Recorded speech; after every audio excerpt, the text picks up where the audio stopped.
News with Gina. The News with Gina Grad. So Fox News reports that disgraced attorney Michael Avenatti is having a hard time enduring the conditions at a New York federal jail. It's the same one that housed Jeffrey Epstein until his death and is reportedly staying in the same unit that once housed El Chapo. The details of Avenatti's housing conditions were revealed in a letter filed by his attorneys late Monday, where they asked the district court judge to consider moving him to Metropolitan Correctional Center's General Pop. It states that the temperature feels like it's in the mid-40s. He needs 3 blankets to sleep. I love that everyone's like, this prison sucks. Yeah, that's right. We got to do something about that, man. The fucking sink's attached to the toilet. Where's Who could live like this? Where's the Carrera marble? Where's that towel bar that's heated? So I get my towel heated up. And can we get some hot guys in here? Yeah, Look at my roommate. He hasn't done a sit-up in 10 years. Fucking living in a cage blows ass. But this is quite the popular prison because the notorious lockup is regarded for having some of the tightest security measures in the world. It's housed some of the world's most infamous criminals like John Gotti, El Chapo, the Blind Sheik from the 1993 World Trade Center bombing. Worst wrresler ever. The guy couldn't find the venue. He literally couldn't find the venue. I knew it. And Bernie Madoff. Just wanders around the ring. He wasn't even there. He was in the parking lot. They couldn't find him. You know what I would do if I was every fucking prison guard from this day forward? Because my whole thing as a prison guard is like, getting silence of the lambed, with a cup of hot jizz or spit on or snot rocket or fecal matter or whatever. I'd hate all that shit. Every single person that just came into my ward, I'd just go, that Jeffrey Epstein thing, he did not fucking hang himself. We did that. We did that, and it's so doable. Put the word out. It's so doable. Like, everyone cared about that guy, and we still fucking figured it out. Okay. You are fucking nobody. So you start slinging the jizz or the snot rockets, you're going to fucking end up just like him, and you'll have no Dr. Bodden looking into it. You'll just be another fucking loser gone. We can do anything we want. We'll make it all look like an accident. There's fucking nothing you can do about it. So just keep your fucking snot and jizz to yourself. Welcome to Leavenworth. Welcome to Leavenworth. Well, with a 4-part Hulu series, Hillary is set to premiere at Sundance soon, according to The Hollywood Reporter. That's where Hillary Clinton opens up about Monica Lewinsky, about her marriage, about whether a woman can win the presidency, and her not-so-warm and fuzzy feelings about Bernie Sanders. So she's apparently quite candid about the Bernie thing. She says nobody likes him, and she declines to say whether she'd endorse him or not. Clinton says in the film, according to The Hollywood Reporter, quote, he was in Congress for years. He had one senator support him. Nobody likes him. Nobody wants to work for him. He got nothing done. He was a career politician. It's all baloney, and I feel so bad for the people that got sucked into it. Unlikable seems like the fastest path to the Oval Office these days. I was going to say, that's not stopping a lot of people. Yeah. Go rogue. Well, more I like recently, how Hillary's being open and honest and forthcoming and really revealing now that she's out of politics. This good honesty and openness could have benefited you, a few years ago. Yeah, but now she has a grudge. She has things to say. Now she sounds like she's in 4th grade. Nobody likes him. Yeah. Well, also, first off, I know it's a new world order, but speaking of Bernie, I didn't like Elizabeth Warren going, we had a private dinner and he said that's a dinner. You guys are talking. I don't think he said a woman couldn't be president, but don't be fucking ratting people out over conversations you're having. And then also, Bernie was the guy who, when they were like, hey, what about the Hillary emails? He's like, I don't want to hear enough with the emails already. So fuck you very much, Hillary. This is the guy who went, look, there's this thing, and I could use it as a weapon to try to see if I could beat you down with it. But you know what? I just went, fuck it. Let's talk about the issues. Yeah. Right. So now he gets this. He does. More recently, and in comments since her loss to Trump, Clinton has blamed Sanders for damaging her campaign. So I think this is kind of where we're at with that. What did he do? He didn't endorse her when she ran. Oh, you mean after she got the nomination? Now his camp is declining to comment on her remarks, so he's still being Bernie. Well, he's not getting into it. Jack him. I mean, the DNC tried to fuck him. Him. Why would he endorse the person that was sort of the tip of the spear fucking him? And then he already did forget about the emails. I don't know. I just thought it was weird when he called her a cunt. Oh, I didn't hear that. Yeah, was that at lunch? Yeah, at lunch. All right. It didn't get a lot of traction. No, because it's Bernie and just Right. nobody believes it. Right. Yeah. I think the New World Order is, it doesn't matter who you are, you have to be authentic. Even if your authentic self is Trump, you still have to be authentic. We have to think you're authentic. Right. The Bernies just, sorry, not the Bernies. The Hillary Clinton she lost because she didn't feel authentic. Right. And we just want There's something authentic. sort of- At the end of the day, it's my Lance Bass theorem, which is, we don't need to know he's gay for any other reason other than we think he's gay, and he keeps saying he's not gay. So pulling He's over saying us. he's not gay? Not anymore. Oh. Once he said, I'm gay, everyone went, I knew it, Yeah. and then we left him alone. You move on. Yeah. It's that thing where Yeah. it's that thing when you get in that little sports bet statistic with your buddy or something, at some point you just satisfy, you scratch go that look itch. it up. Right. We just want whoever's real. And if you think about it, I'm trying to think, but I feel like the authentic people are hanging around longer than Kamala Harris felt very cooked to me. Yes. It felt like everything she did was some sort of fake laugh, Yeah. and well, let me get on the right side of this episode or this topic. I was a prosecutor, but what are we doing now? Oh no, we're gonna let the brothers out of the prison, the ones I put in the prison. Like she's just trying to figure out what everyone wanted, Wanted and to hear. that's what she was giving them. And the Bernies and the Yangs of the Buttigieg. world and People all love that, Buttigieg. and Buttigieg, these are authentic characters. Yeah. They're not Hillary Clinton at all. You know who else is authentic? Just because I've been interested in her for a million years, and it's just funny that she's now more people know who she is, and they think she's insane, and Jesse I get that. Jane. Yeah, Marianne Williamson is authentic. Oh man, She's authentically whatever you see her as. That is she's always done these, I'll call them sermons, I guess speeches, at the Saban Theater, and I used to go to them like 10 years ago, and she would just talk Really? about, I've known about her for a million years, and she's very learned, she's very smart. I feel like she'd be, if she was a president, like someone would be like, Korea's launched nukes. What should we do? And she'd be like, let me check my biorhythm wheel. But that's the and thing. I'll consult with my cat. Totally. And we'll figure out what to do And it's- based on that information. Sure, and it's very easy to paint her in that light. But I got to that tell her? you, What is she is she? She is very smart, and she's very, very good at, in that Oprah way, she's very good at relating to people. She teaches this book called A Course in Miracles, and she's Jewish, but she talks a lot about Jesus just because that's something that most people can relate to. Who's the hotter MILF/GILF? Okay. Her or Emmylou Harris? Oh, that is a photo finish. Very handsome women. They're both like, Yes. God, great bones on Yes, them, right? great bones on both of them, and they carry themselves well. So what, I don't like people with good posture. So she's like, that. I just love that we were upwards of 6 minutes into a serious political discussion. Yeah, that's all we could do. That's all we could pull off. But We both got great bones. But going to hear her speak and going to hear, she ran for Congress one year. She's very, very smart, but her message is so unrelatable to the public of, aggressive love. And, and even for me, who kind of sits with my arms folded, I enjoyed going to see her can speak. fold your arms. Thank you.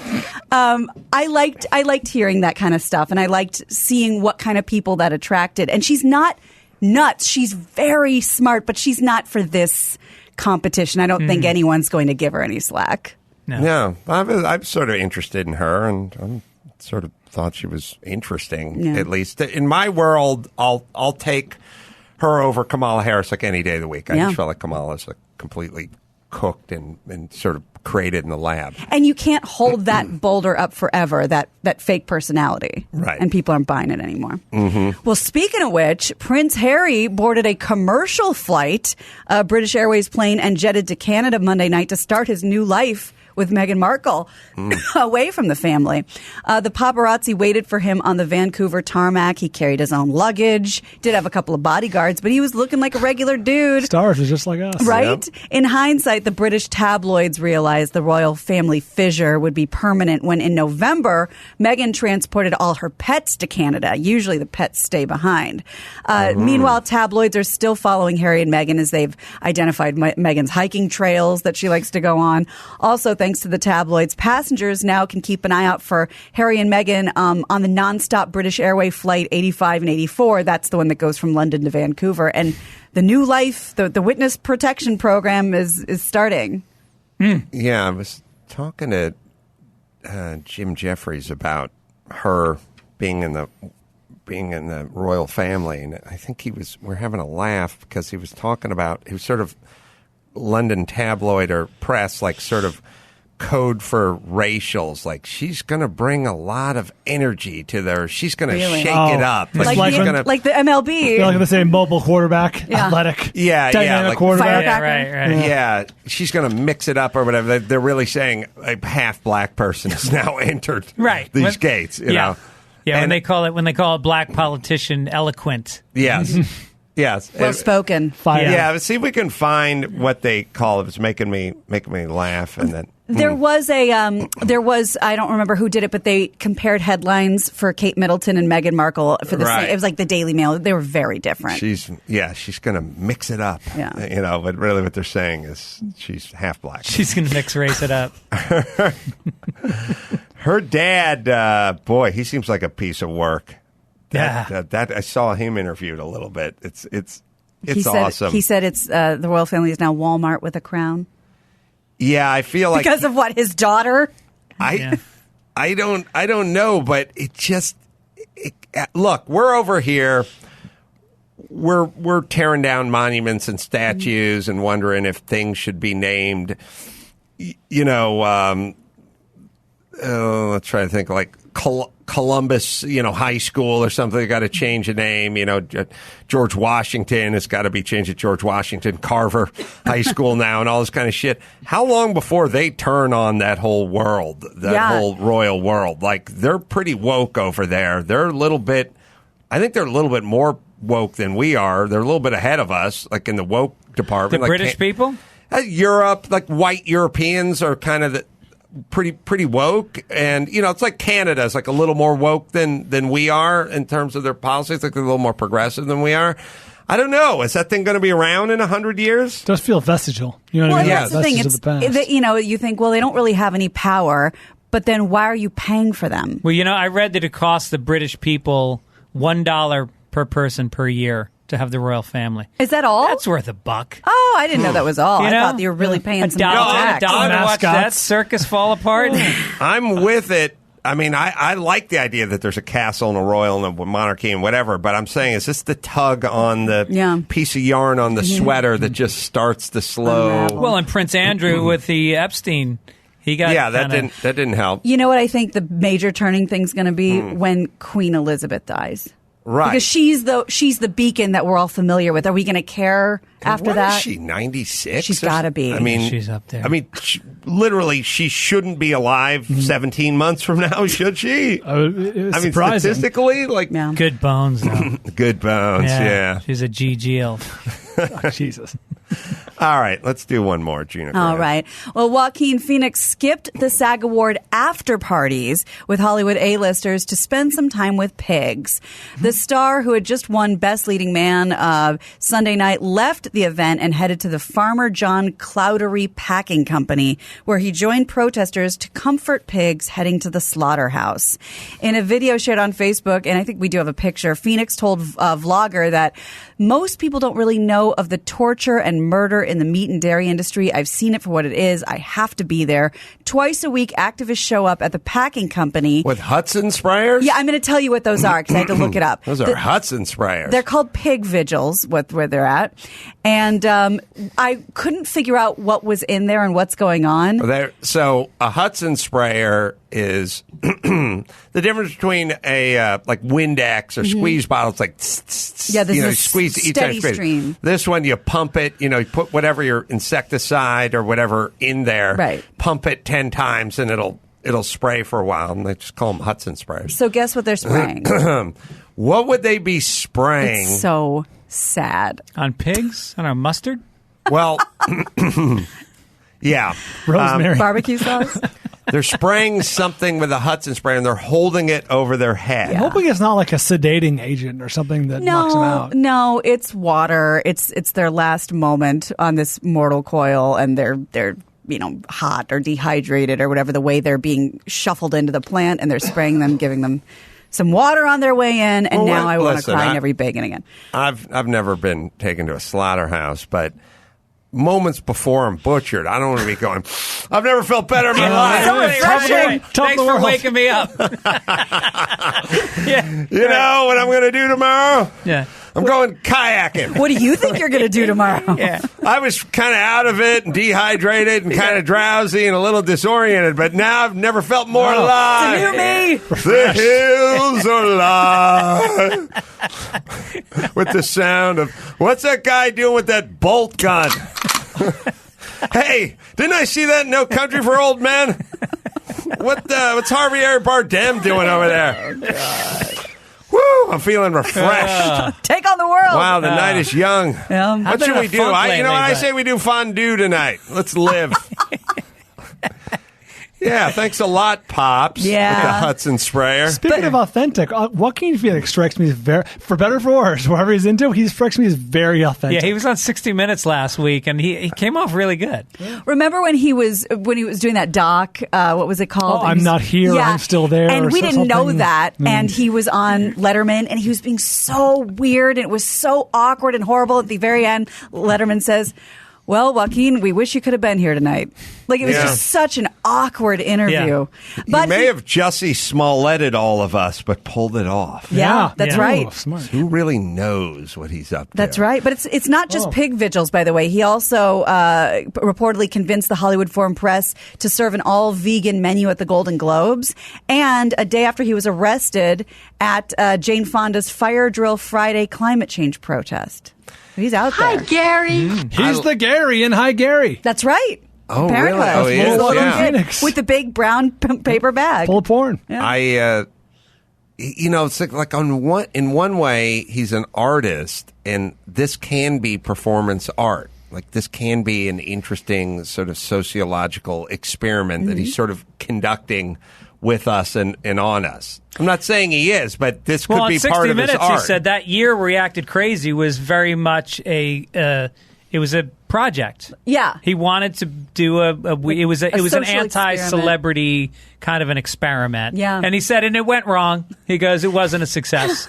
And they go, what'd you learn from it? He was like, I learned how to fuck up. He was funny about it. So in that vein, who's nuttier, Shia LaBeouf or Joaquin Phoenix? I feel like Shia is the Joaquin Phoenix with a little bit of pharmaceuticals. Yeah, he has some mixed in serious or substance something. abuse issues. okay. I think when you take Joaquin and you enter bath salts or whatever, then you get Shia. I see. I think you if you're totally sober, Pound for pound. then you're just eccentric Sure. and weird and like whatever it is. You start sprinkling drugs on eccentric, and now you got something else. You get something else. Okay. Did you see that movie? Was it Sugar Boy? Honey Boy. You saw Honey it. Boy. I saw Honey Boy. So good. I liked it quite a bit. It was about his life. He grew up. He grew up Right. with a crazy father, and He wrote the movie and played the dad in the movie. and yeah. wrote it while in a mental institution during a nervous breakdown. Wow. Yeah, It's very good. It's not for everyone. It's a bit different, but it's a Yeah. really good movie. yeah. Yeah, I mean, I saw him first in the Battle of Shaker Heights. Yeah, he was a little kid. That was one of those Project Green Greenlight. Light. Yeah, which never. I mean, They've yet to produce a good movie. how many Max Bad? I'll buy a couple seconds, but how many Project Greenlight movies did they make? I know they did at least two, maybe I'm three. thinking three, and I think all of them. Should we say the Rotten Tomato score is an average of 37? That'd be generous.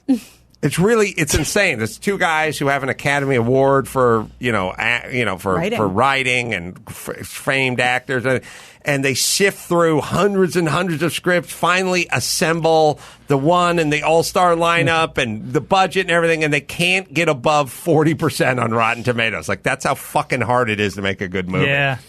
All right, Max Pat, I'll let you do that. Gina Grad will let's bring it home. You got it. I'm Gina Grad, and that's the news. Fuck Santa. That was the news with Gina Grad.